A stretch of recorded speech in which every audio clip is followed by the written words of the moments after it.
Many factors influence the aggressiveness of fish. Weather, water temperature, and fishing pressure, just to name a few. At one time, fish like pike will chase down a fast-moving lure. At other times, it will just watch the bait go on by. Let's join now Lindner and Dave Csanda as they explain the importance of matching your presentation to the mood of the fish. Boy, these fish are healthy in here, Dave. Really nice ones here.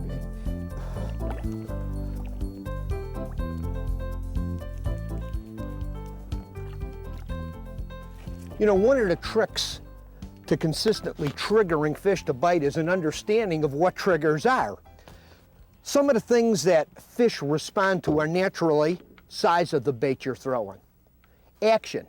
The action that you as an angler learn to impart in any kind of lure you're fishing. There's not a lure designed, made to be casted out and reeled in at a moderate speed. There's a lot of different things you can do with every kind of lure to make fish hit it.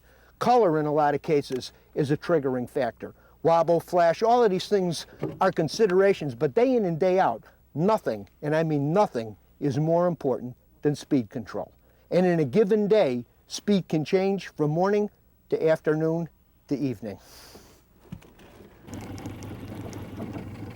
Al and I are fishing right out near the mouth of a bay, and this time of the day we're intercepting the first few pike that are filtering their way in from a little bit deeper water. And as he said, these fish are pretty lazy and they're not really willing to chase a fast-moving bait at this point, which is why we're using some very slow bottom hopping retrieves here with jigs. And you figure we'll do this for a couple hours, and then as the sun bakes down on those fish, they'll start getting real active again. We should be able to use much faster moving baits. You know, I know how frustrating this can be for a lot of people. You know, they get out early in the day, they can see pike following their spoons or coming up behind a spinner bait, and you see them, they nose right to the back of the bait, and all of a sudden they dart off. Hey, when you can see fish and you know you're fishing fish, there is always a way to catch fish. Always a way. And in this case, early in the day, there's that little fish that was following me.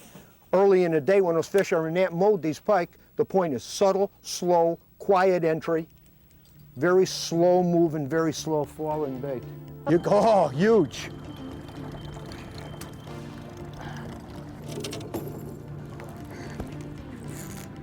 Shallow water on the jig. Ooh, big fish. Nice fish. I think maybe once these guys get warmed up a little bit, they'll start hopping and popping on some other baits as well. Well, there he goes. Oh, there he is. Oh, right in the pads. I got him, Dave. Feels big, man. Feels big. No, it ain't. It ain't as big as I thought she was, but she ain't that bad. There. There, look at that baby, huh? Kind of a skinny one, but still a darn nice fish. Look, she's been hooked before. Look at that fish fight, Al. It almost seems to me, doesn't it to you, that these fish are getting to that stage where they're starting to get a little bit more aggressive? They're really thumping these baits a little more. The water's warmed up. Oh, get rid of my tackle box up there. It's starting to warm up. The fish's mood has changed. There's no question about it. You could see them. They're starting to hit that jig when it's swimming. They're telling you they're getting on a bite. One of the hardest fighting fish I think I've ever caught. This guy just does not want to stop. He towed the boat around, circled around the boat, tried to wrap in the propeller, but we managed to get him in. Look at that jumbo there. We're going to go to one of those mid-range baits. David's throwing an aqua spoon, a standard spoon that's world famous for many northerns in shape. I'm throwing a Rapala minnow spoon, a little slower kind of spoon, but both of them are a little bit, no, considerably faster than the baits we've been throwing. We're just picking up the speed of the bait to coincide with the mood of the fish, and seeing that it's getting that warm, I'm also starting to crawl out of my sweatshirt. Whew. Man. Look, there was one right there, little guy. They're following this thing. Ooh, I seen the boy, I've seen it. Oh, he hit it twice? Hit it twice. Look at it right behind my bait, look at it. Oh, right there, man. Oh, man. David, we had a double there on horses. Look at that. You weren't kidding when you felt the mood of that fish changing. I threw that spoon where we were jigging before. in that grass. I started burning that spoon out of there. I was going to cast at a fish that David just missed.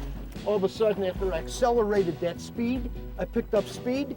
All of a sudden, I seen that V honk right behind it. Man, she grabbed that thing. She grabbed it. It's so important to pay attention to what the fish are telling you. I mean, the mood of those fish is just critical. And when they want something going, they want it going. You know, and when they want it slow, they want it slow.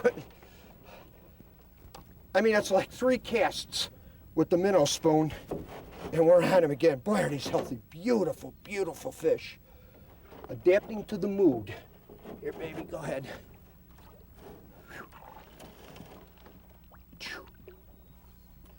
This thing is quite a spoon. You know, it came around just a couple years ago. This Rapple minnow spoon, good color for pike. You can put a teaser. I like to put a skirt on the back because it lasts long for a lot of fish. It's better than a little curly tail, which they tend to eat up right away. Look at this thing in the water. Look at that. Great action for pike. Pike do like speed, flash, wobble. They like things doing this and that, up and down. Oh, you got, oh man, On the big spoon. honker. Oh. Hit it twice. Bumped it once and then came back, hit it again. Motor. They're ramming the boat, Al. Look at the size of that. Man, can you believe this average? They're all honkers, big, big fish. Look at that. Now, let's see if you're played out enough. Not quite. Look at that.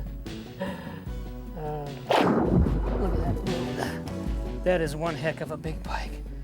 And, you know, it seems like Al said, these mid-range baits that we've got here, mid-range speed baits like the spoon, seem to be really matching the fish's metabolism and their mood for this time of day. But, you know, if I know Al, he's still not catching them big enough and fast enough, and he'll probably be going to one of those high-speed baits about any minute now.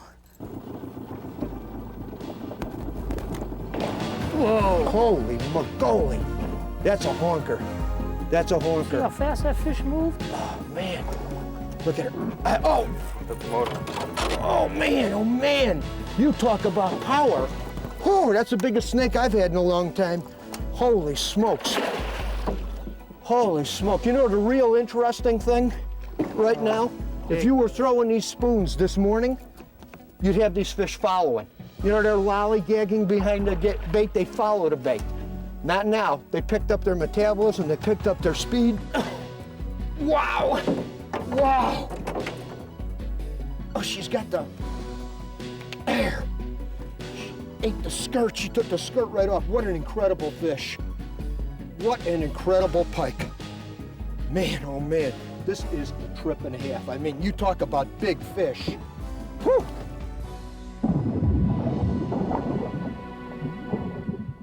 Let's see, we went from the jig to the spoons, which means we tripled the amount of water we could cover. And now by going to an inline spinner and a buzzbait, we'll probably double that amount of water.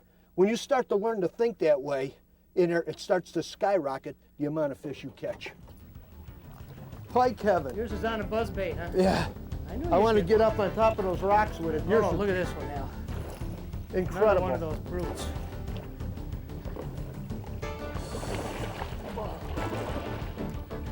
David, I haven't been on pike fishing like this for a long time, man. Whew. There, look at him. Right on it. Oh, man. 2 of them came out of there. 2 of them come I had 2 of them right together, Dave. The other one is still sitting there. Hey, fish are always adapting to the conditions that they're faced with, and so should you.